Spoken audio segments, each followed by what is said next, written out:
Assalamu alaikum and welcome back to Women's AM. You're tuned in and I'm your host Syra, and today I'm joined by Sister Saima, Sister Nazia, and our special guest today is Sultanah Parveen. Assalamu alaikum Sultanah, how are you finding the show so far? Alhamdulillah, very good. Well, I hear you've written a lot about racism in the Ummah, relating especially to women. What are your findings? What are my findings? I mean, I've written a lot about racism full stop, but when I've written about women and racism, what I found is that the Muslim community, unfortunately, are not that dissimilar from the rest of the community in terms of their kind of prejudices, stereotypes about different colours and races and what have you, and that we are, unfortunately, quite a racist ummah, and we are affected by the things that the wider society are affected by, because we are part of that kind of systemic process of colonising our minds. So I wrote an article a short while ago, I think it was last year, about an American actress by the name of Danielle Watts. She was stopped by the police because she was kissing her white husband in public. She was stopped because they thought she was a prostitute. Oh gosh. So that, and then it basically went viral. So her case went viral and they were discussing it in the media. So I wrote an article talking about the treatment of black women and women of colour, even to this day, by authorities and police figures, and the way that they are still treated as though that they are just these kind of not full human beings who don't almost have a right to be kissing or touching a white man, or kind of, you know, and that could only happen if she was offering her services to him. So it was absolutely shocking, and I think it resonates with a lot of us because we know that those kind of things still exist and they are so prevalent. The attitudes about women of colour, the attitudes about race and what you define. I mean, what is blackness? What is whiteness? What do you classify as white? We use these terms so interchangeably, but who made these definitions? So I talk a lot about that in my writing because I think it's such an important topic and I think it's so relevant, especially for Muslims. No, definitely, I agree. To make awareness about it too. Sometimes it's overlooked racism. You just don't think it exists if it's not happening on your doorstep. Definitely. Well, I'm so glad that you're here with us today because this topic will be great. I'm so glad to be here. Jazakallah. Great to meet the sister, and I'm sure it's going to be a great discussion. So without further ado, let's go straight into her views, where we'll be talking about racism in the Ummah and how it affects muslimahs.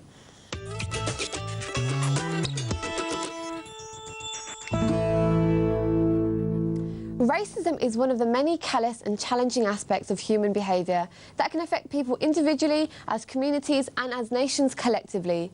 While many assume that living in multicultural settings may reduce the possibility of racism or prejudiced attitudes to surface, it seems to be a recurring issue within the Muslim community that is often downplayed and sadly allows disunity to flourish.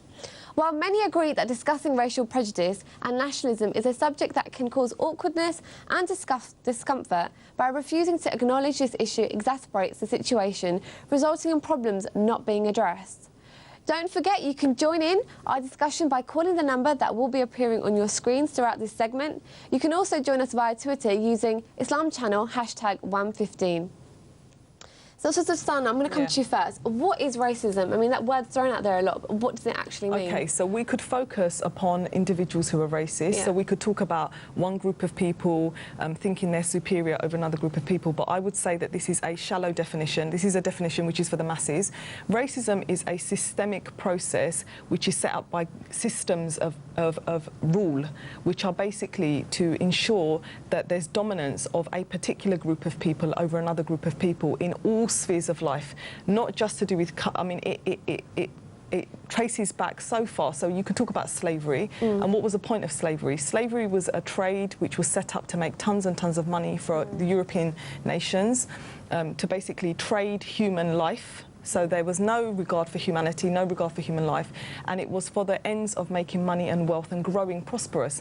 The situation we find ourselves now in is those systems are still in place. Those systems have prospered. Those systems have managed to take over the world. So when we talk about racism, we're not talking about, you know, when people sometimes say, oh, at the time of the Prophet ﷺ, there was racism, tribes were racist towards one another.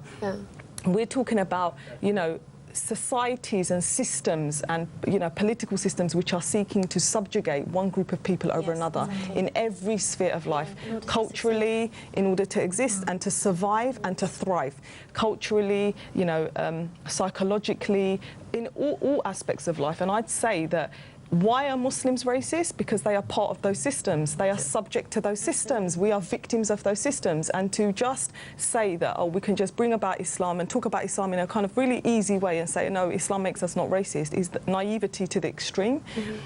So when we look at this discussion of racism, we need to look at it in its correct context. It is not just about a member of the EDL. It's not just a member of the BNP, you know. This discussion goes far deeper than that. So let's not focus on the individuals, let's focus on, you know, the systems which allow people to kind of flourish in those kind of prisms of racism which exist, and the narrative, the language and the speak of racism which allows us to kind of enslave one another. I think this is the issue. We enslave one another.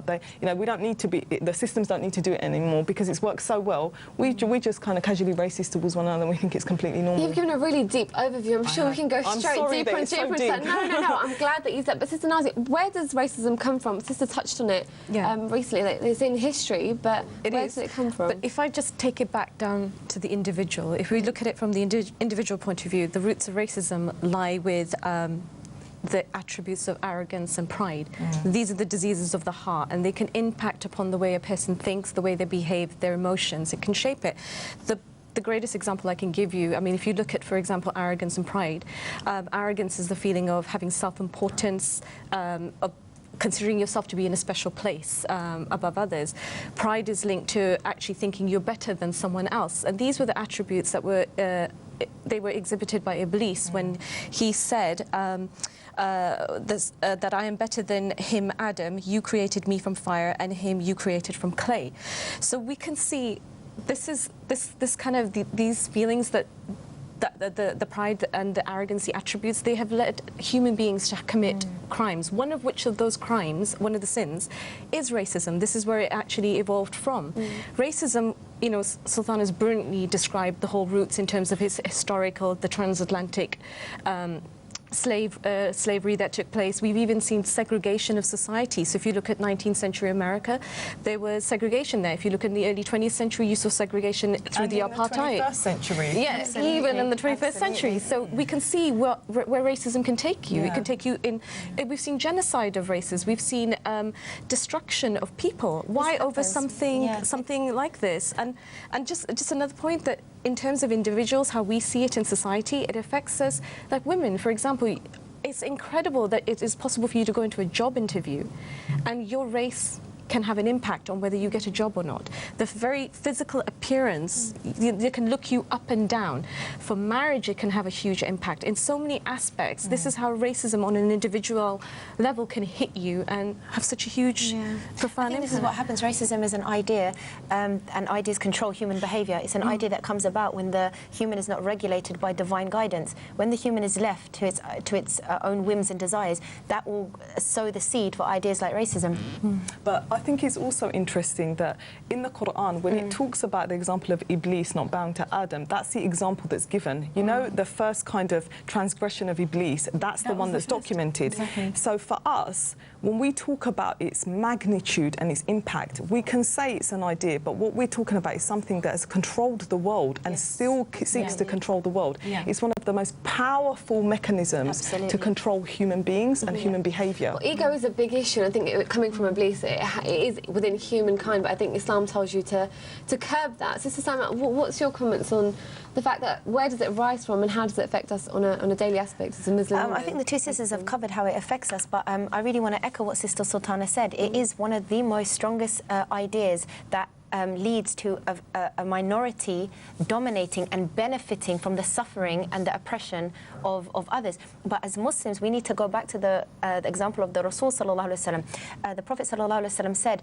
that beware, the oppressor needs to be aware, because on the Day of Judgment, his oppression will be a darkness for him.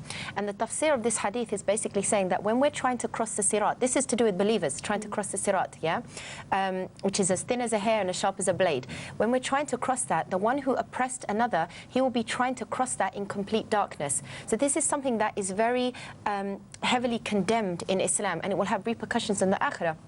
So I think, as the sister said, racism is something that has existed since the dawn of time, yeah, because it stems from the human nature, the instincts not being regulated. When the human nature is not being regulated and guided by the guidance of Allah subhanahu wa ta'ala, it will give a rise to somebody taking that idea, using that idea to dominate and benefit from the oppression of others. And that is what is happening today. It's not something that existed in history books. You know, the slave trade is not something that only happened in history books and is over now. You can see human trafficking is a booming industry at the moment. So Nazia, as Muslim women, and racism does exist, but why is there a reluctance to talk about this issue?